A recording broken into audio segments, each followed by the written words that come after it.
Solar panels for Rust Console Edition are currently happening on PTB, but will also be to main branch. So this is to demystify and show you how to set up solar panels and not to be afraid of them, and to show you that they are superior. Solar panels are OP. I don't see them used enough. This will cover setup, location, cost, power, uses. Also, solar panels have a low profile, which makes them superior, I think. They're much cheaper than the counterpart, which is the wind turbine, which is 500 scrap. And you can use them early to start putting a charge on your batteries, because that's how you're going to be running your turrets from here on out. And at the outpost, you can purchase these for 75 scrap, and it doesn't cost any tech trash when you buy it from the outpost. So there you go. If you want to see more details on this, the full video for this on solar panels, and you're watching this as a short, be sure to tap where it says full video or click in the pinned comment or in the description down below. And if you're here watching as a video, just stick around. Okay. So I've done this a couple times, so hopefully this all makes sense. Because the solar panel is so cheap compared to its counterpart, the wind turbine, which is not only expensive to craft, but just expensive to buy. It's 500 scrap, as we said before. But this you can find, you can find pretty early on. It's a 1 to 2% chance in those standard crates, like the brown crates that you find around the world. But what's really great is these are extremely low profile. What do I mean by that? When you place this on top of your base, if you look over here, you can see a cluster of solar panels. But if you're down on the ground, that's pretty hard to see. Not completely invisible, but when you see this kind of stuff, if you see it, typically you're not going to go, hey, if you see a guy's base that has a wind turbine and you can barely see a little crumb of a solar panel, chances are you're going to hit the guy with the wind turbine. So I call them stealthy, or they're more low profile, more or less. And that's why I like them so much. And really, if you have a nice standard way to set these up, they can actually generate quite a bit of power. What do I mean by that? Okay, so let's go over here just real quick. Yes, a cluster of 4 of these, right, can power a medium battery and then 3 active turrets. So it's not too bad. And you can stash these on top of your roof pretty easily. I'm just saying. Okay, so let's go ahead and give the breakdown here. So the way solar panels work are, the day is cut up into 3 segments, right? So you've got morning, afternoon, and then you have nighttime. Clearly nighttime, these aren't going to operate. And what's crazy is these are aimed at certain directions, so you need to keep them from being obstructed, so you want to place them on top of your base. But also, there's a time that these will be active. So that's why I like to put these in a cluster. Morning and then afternoon. So you might think, hey, I know where the sun sets and stuff. Yes, but also it's Rust, so things are a little bit different. So the ample way to set this up is to set one of the solar panels. If you look at my compass here, you set one facing northeast, and then you go the opposite direction. Then you'd face one facing southwest. You do that because you catch the most optimal amount of sun during the day, but just know that the maximum power you can get, and when it is facing in the correct direction, is 20 units of power. So at a given time during the day, you'll have 40 units of power coming from a cluster like this, but for the most part, it goes anywhere between 2 to 40. And then, so it's extremely variable. So it's important to start collecting power immediately. Even if you have a small battery, I'm telling you, it's what you want to do, because you can pick these up and they keep the power on it. These are great for setting up push turrets for fobs, raiding, defense, quick action, even some backup battery stuff. So save the power. Look at power as a new resource and try to accumulate it as much as possible as you do sulfur or metal fragments. Okay. So we got the different directions here. So we're going to go through and show some different applications, how this works. If this starts to get a little bit too heady, just know that's okay. Things are a bit overwhelming when you first start. Just know that I do have a Power Basics tutorial. I will go ahead and link that now in the upper right-hand corner. You can always click out there, add it to your watch list, then come back, or watch this and then go out to that. It's entirely up to you. But this will help you with the basics, run through a lot of the specifics to help you get started, and then some useful examples at the very end. Okay, so we have northeast, southwest. Okay, so once you get a solar panel, I'll place down one. I don't wait for the second one. I want to start collecting power immediately. So I usually place it down. If I have a root combiner, I will place it there, and I do tuck these under. I just have these out for illustration purposes so you guys can see what's going on. I don't like people to see where the cables go. You want to be very secretive with that. So ideally you would place these on the interior and then like up on your walls to kind of just, you know, to hide it. See, these are pretty well hidden. See?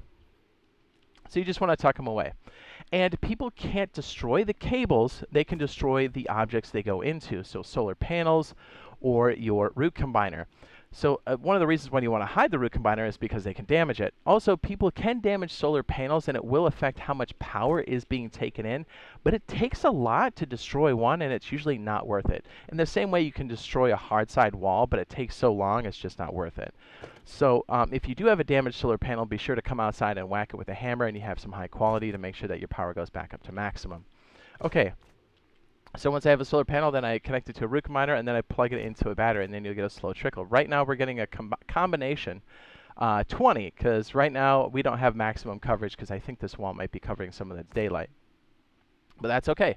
Once you have the power coming in there, you can start to route it other places. Let's see. In this case, we can take one of these, because a turret takes 10 units of power. We're going to connect these two batteries into a root combiner and then push it into a switch here. And then you can already start to see with very cheap materials and just a few solar panels, you can get a turret working almost immediately. People say I drop my cables like Tron. It's true. So if you only have, and you don't have the tech trash to actually make anything larger like a medium or a large battery, you can always make a couple small batteries out of high quality. And then let me go ahead and leave up the marching ants, and then start to combine them after the fact. But just look here, we've got one cluster going into a car battery, so that's 2 solar panels, and then the other 2 over there. Not the most efficient, but it will get you up and running. So a lot of times it's all about what you get, and then you start to piece things together. And then you can also see another type of circuit here. If I turn this off here, and you're like, hey, I'm going to need like lights in my base. Then you have a branch here, and then you take the remaining power that goes to the turret itself, and you should be able to connect it here. And it's always good to have a battery.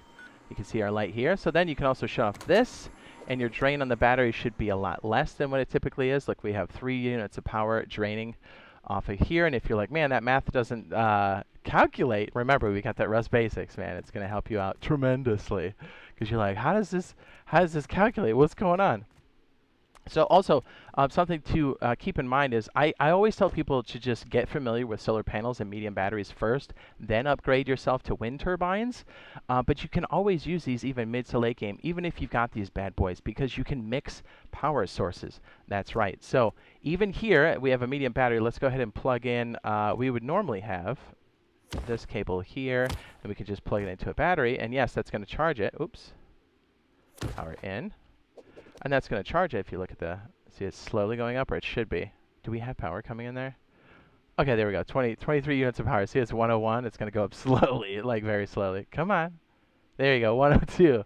But what's cool is, as I said, you can combine different sources, including wind turbines. So you can take our cluster here of these 2 solar panels and then connect them to another root combiner down here. I'm going to try to organize this just a little bit so it's not as dicey. And sorry if this is a little clustered, but I thought this was important enough to like put out there, because these are questions I had almost immediately, and a lot of people are starting to use this on PTB, so I think it's worthwhile to like show, because these are realistic scenarios, right? So as you can see here, we've got, well, hey, what's up? I'm Jade Monkey.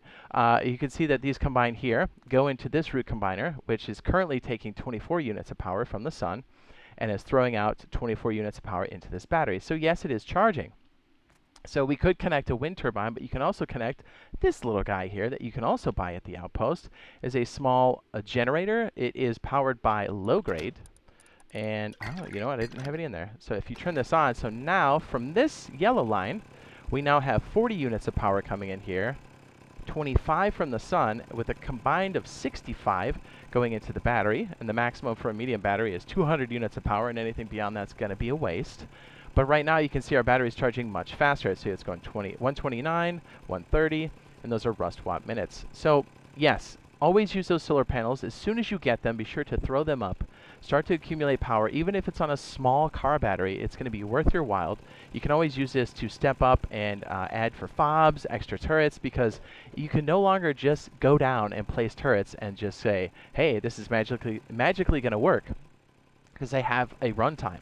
And let's not forget, in the future, we will have farming, so having lights on continuously and also having water purification, which is all run by power, and even sprinklers, having an extra source of power and being able to manage your power, generate power with solar panels, but then manage it is going to be a big deal. So it's only going to get headier from here in a good way.